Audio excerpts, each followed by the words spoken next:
करते हैं कुछ टॉप ट्रेडिंग आइडियाज का। हमने आपको सुबह अभी नीतिलेश से बात हो रही थी और वो अपोलो टायर्स में बिकवाली करने की राय दे रहे थे। इसके अलावा जो कॉल्स हमें मिल रहे हैं कि करके आपके सामने रखेंगे। निर्मल बैंक की तरफ से जो कॉल्स हैं उसमें पहला है उनका मिंडा कॉप में खरीदारी करने की राय वो दे रहे हैं।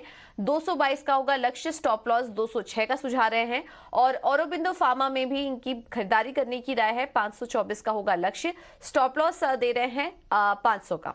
कोटक सिक्योरिटीज की तरफ से जो कॉल्स मिल रही है उसमें पहला है रिलायंस, यहाँ पर खरीदारी की राय उनकी तरफ से 2300 के लेवल से यहाँ पर देखने को मिल सकते हैं। और कल हमने देखा था कि कल जो एक तेजी आई थी उसमें रिलायंस एक बड़ा कंट्रीब्यूटर था। आज भी उसमें आप खरीदारी करने के चल सकते हैं, 1.5% ऊपर था कल भी और आज भी 2300 के लेवल्स के लिए आप यहाँ पर नजर रख सकते हैं रिलायंस में। और दूसरा स्टॉक है एसबीआई का, 525 का होगा लक्ष्य, स्टॉप लॉस 504 का, खरीदारी की राय एसबीआई में। तो दोनों ही large cap stocks Kotak securities की तरफ से यहाँ पर रिकमेंडेशन आ रही है।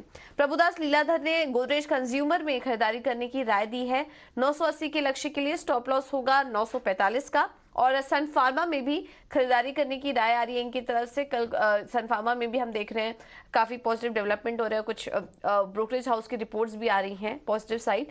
तो यहाँ पर भी आप तेजी करके चल सकते हैं, 1020 का होगा लक्ष्य, स्टॉप लॉस सुझा रहे हैं 960 का। तो इस वक्त हम देख रहे हैं कि जितने भी बाइंग ट्रेडिंग आइडियाज हैं वो सब खरीदारी करने की ही तरफ हैं। तो स्टॉक स्पेसिफिक आइडियाज जो है वो आज तेजी करके चलिए। एक अपोलो टायर्स है जहां पर की बिकवाली की राय सुबह नीतिलेश सुझा रहे थे।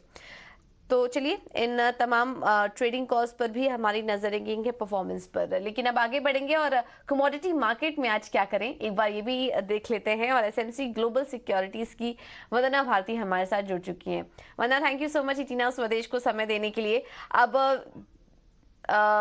चलिए उनसे हम संपर्क वापस जोड़ने की कोशिश करेंगे। लेकिन इस वक्त हम देख रहे हैं अब जिस तरह से इक्विटी मार्केट में जो बड़ा ओवरहैंग चल रहा था, बैंकिंग सेंटिमेंट खराब हो चुके थे, अब वहां पर धीरे धीरे जो सुधार हो रहा है हम देख रहे हैं कि अब उसका असर इस वक्त कमोडिटी मार्केट पे भी पड़ रहा है। और सोने चांदी में उसके बाद हमने देखा कि कल एक वीकनेस आई। सोना देखिए करीब 680 अंक नीचे था, कल 1% से ज्यादा की गिरावट सोने में हमने देखी। और चांदी में भी करीब 0.5% की गिरावट हमने कल देखी। तो वहां पर एक नरमी आई जिस तरह से इक्विटी मार्केट में जो ज्यादा रिस्क बेस्ड जो सेगमेंट्स है वहां पर जब सेंटिमेंट सुधरा तो यहाँ पर सेफ हेवंस जिसको हम कहते हैं एक यहाँ पर वीकनेस देखने को मिली।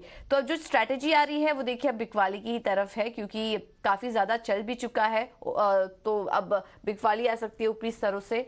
58,000 के लेवल्स देख रही है वंदना बिकवाली करने के लिए। और स्टॉप लॉस होगा 58,900 का, ये है राय उनकी तरफ से सोने में।